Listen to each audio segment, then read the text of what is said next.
இந்த ஒரு ஆண்டு முடிவடைகிறது, நாம் யோசிக்க வேண்டியது என்ன? ஒரு ஆண்டு முடிவடைகிற போது மனிதன் மகிழ்ச்சி அடைய வேண்டுமா அல்லது துக்கம் அடைய வேண்டுமா? இப்னு மஸ்ஊத் ரலியல்லாஹு அவர்கள் சொல்வார்கள், இந்த உலகத்தில் எதற்காகவும் நாம் கைசேதப்படுறதெல்லாம் இல்லை. உலகத்தில் எதற்காகவும் வருத்தப்படுதல் கைசேதப்படுதல் என்றெல்லாம் நம்மள்கிட்ட கிடையாது. ஆனால் அப்படி கைசேதப்படுற ஒரு விஷயம் இருக்குதுன்னு சொன்னால் இப்னு மஸ்ஊத் சொன்னாங்க, நாமளும் ஒவ்வொரு நாளையும் கழிக்கிறோம். சொன்னாங்க, தினமும் மாலையில் சூரியன் மறைகிற போது நான் எண்ணுவதுண்டு, என்னுடைய ஆயுளில் ஒரு நாள் குறைந்திருக்கிறது, ஆனால் என்னுடைய அமல் அதிகமாகவில்லை. ஆயுளில் ஒரு நாள் குறைஞ்சிருச்சு, ஆனால் என்னுடைய அமல் அதிகமாகல. நான் இதை நினைச்சுத்தான் கைசேதப்படுவேன் என்பதாக சொன்னான். நம்முடைய முன்னோர்கள் எல்லாம் தன்னுடைய வயதையும் அந்த வயது எத்தனை நாட்கள் ஆயிருக்குதுன்னு கணக்கு போடுவாங்க. ஒரு பெரியவங்க சொன்னாங்க, என்னுடைய ஆயுள் இப்போ 60 வயசு. 60 வயசு அப்படின்னு சொன்னால் அது நாளாக நம்ம கணக்கு போட்டோம்னு சொன்னால் 21,500 நாட்கள். 21,500 நாட்கள் அவர் கணக்கு போடுறார். 21,500 நாட்கள் சொன்னால் குறைஞ்சது ஒரு நாளைக்கு ஒரு பாவம் செஞ்சிருந்தா கூட என்னிடத்துல 21,000 பாவம் இருக்குது. ஒரு பாவம் செஞ்சிருந்தா குறைஞ்சபட்சம். நாம ஒரு நாளைக்கு செய்கிற பாவங்கள் ஒன்றும் இல்லை.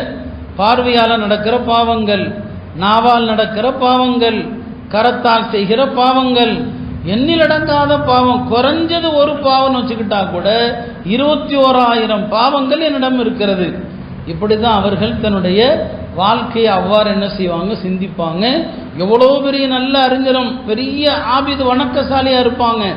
அவங்க கூட தன்னுடைய மரண நேரத்தில், ஏன்னா அல்லாஹ்வுடைய பயம் எவ்வளவு இருக்குதோ அந்த அளவுக்கு அவருக்கு நரகத்தை பற்றிய பயம் இருக்கும்.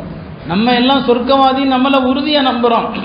இமாம் சுஃபியானு சௌரி ரஹ்மத்துல்லாஹி அலைஹி அவங்களுடைய மரண நேரத்தில் அவங்களுடைய நண்பர்களில் ஒருத்தர் ஹம்மாது இப்னு சலமா அவங்க போகிறாங்க. போனவங்க சொல்கிறாங்க, அபுஷிர் சுஃபியான் அவர்களே, உங்களுக்கு நல்ல செய்தி தான். நீங்கள் வாழ்க்கையெல்லாம் ஹதீஸுக்காக அர்ப்பணித்தீங்க, மார்க்கத்துக்காக அர்ப்பணித்தீங்க. உங்கள் வாழ்க்கையில் எந்த நொடி பொழுது வீணான பாவத்தில் கலந்திருக்கிறது, உமக்கு நல்ல செய்தின்னு சொன்னார். இப்போ அவங்க சொன்னாங்க, சுஃபியானு சௌரி ரஹ்மத்துல்லாஹி அலைஹி தன்னுடைய நண்பரை பார்த்து கேட்டாங்க, ஹம்மாத் அவர்களே, என்னை போல ஒரு பாவி நரகத்திலிருந்து தப்பிப்பான் என்று நீங்கள் நம்புறீங்களான்னு கேட்குறாரு. என்ன மாதிரி ஒரு பாவி நரகத்திலிருந்து தப்பிக்க போகிறானா? இல்லை இல்லை, எனக்கு பயமாகத்தான் இருக்கிறது, எனக்கு அச்சமாக இருக்குதுன்னு சொன்னான்.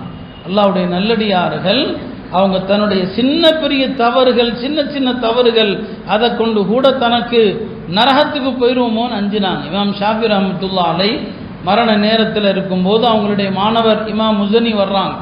வந்து கேட்குறாங்க, கைஃபா அஸ்பஹத, இமாம் அவர்களே உங்களுடைய காலை பொழுது எப்படி இருந்ததுன்னு சொல்லி. இமாம் அந்த நேரத்திலையும் மிக அழகான வார்த்தையில் பதில் சொன்னாங்க, என்னுடைய காலை பொழுதை பற்றி கேட்கிறீர், நான் இந்த உலகத்தை விட்டு பிரிய போகிறேன், நண்பர்களை விட்டு விடைபெறப் போகிறேன், மரண கோப்பையை குடிக்கப் போகிறேன். என்னுடைய உயிர் எங்கே செல்ல போகிறது எனக்கு தெரியாது. என்னுடைய உயிர் செல்லுமிடம் சொர்க்கமா அல்லது என்னுடைய உயிர் செல்லுமிடம் நரகமா என்று எனக்கு தெரியாது. என் உயிர் சொர்க்கத்திற்கு செல்கிற உயிராக இருந்தால் அதற்கு நான் வாழ்த்து சொல்வேன். என் உயிர் நரகத்திற்கு போகிற உயிராக இருந்தால் நான் எனக்கு நானே துக்க செய்தி சொல்லிக்கொள்வேன்னு சொன்னான். இப்படித்தான் நல்லடியார்கள் எல்லாம் தம்முடைய வாழ்க்கையின் இறுதி நேரத்தில் அவர்கள் அஞ்சினார்கள், பயந்தார்கள் என்று பார்க்கிறோம். அவங்க வாழ்க்கையை எப்படி கழித்தாங்களோ அதுதான் உண்மையான வாழ்க்கை.